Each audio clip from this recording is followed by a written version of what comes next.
daerah diminta siaga banjir. Mas Eko, kalau kita lihat hari ini kondisinya mungkin memang cuaca ekstrim juga terjadi. Betul. Drainase kita juga banyak yang dikeluhkan tidak mumpuni di beberapa daerah. Apa yang harus dilakukan masyarakat? Ya, sebetulnya ini kejadian tahunan yang sering terjadi di Indonesia. Memang sekarang sudah mulai memasuki musim hujan. Tentu setiap daerah harus mengantisipasi hal ini. Kita melihat banjir sudah mulai terjadi. Kita lihat di Ketapang, Kalimantan Barat, di Aceh Timur, kemudian tanah longsor juga terjadi di Cianjur, di Wonosobo, dan lain-lain. Artinya apa? Artinya pemerintah daerah harus cepat tanggap sekarang. Edukasi kepada masyarakat, terutama daerah-daerah yang punya potensi untuk kena lahan longsor misalkan, longsor begitu, ataupun banjir. Nah, itu harus mulai diedukasi. Misalkan juga got-got yang mampet, sudah mulai harus diperbaiki. Sungai-sungai yang tidak terlalu dalam, banyak aliran yang kemudian terhambat, itu juga harus mulai diperbaiki, kemudian biar alirannya lancar. Jadi ketika hujan tiba dan intensitasnya sangat tinggi, itu tidak mengganggu daerah-daerah itu. Oke. Jadi antisipasi juga harus dilakukan oleh masyarakat ya Mas, apapun kondisinya hari ini.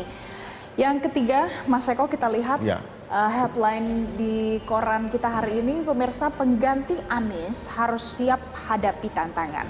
Mas Eko, kita tahu Heru sudah terpilih sekarang menggantikan Anies nanti per tanggal 16 Oktober sudah mulai menjabat. Pertanyaan sederhananya, siapkah Heru Budi, Mas?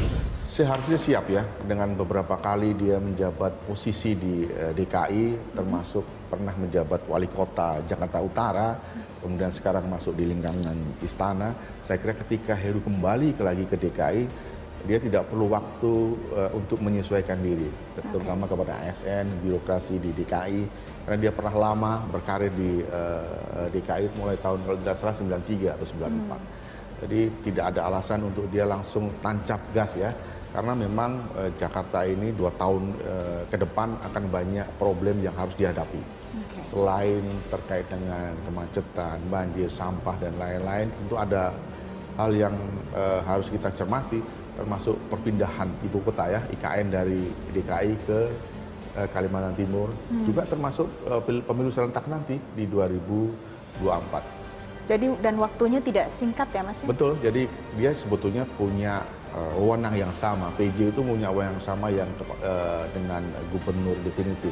Nah, ini sebetulnya harus dimanfaatkan betul oleh Heru untuk mengakselerasi maupun bekerja maksimal. Karena di DKI ini sebetulnya programnya ada yang sudah selesai, ada yang mungkin harus diteruskan oleh Pak Budi ini. Jadi jangan segan-segan untuk meneruskan program-program yang sudah bagus dari Pak Anies ya. Kita lihat program-programnya sudah bagus, nah ini teruskan saja. Nah, ini tentu akan lebih mudah daripada dia mencari program yang tentu akan menimbulkan polemik. Jadi kita harapkan nanti Heru Budi pasti siap menggantikan Anies Baswedan. Kita akan bahas hari ini lebih lanjut lagi terkait dengan pengganti Anies yang harus siap menghadapi tantangan. Pemirsa, kita akan simak terlebih dahulu editorial Media Indonesia hari ini.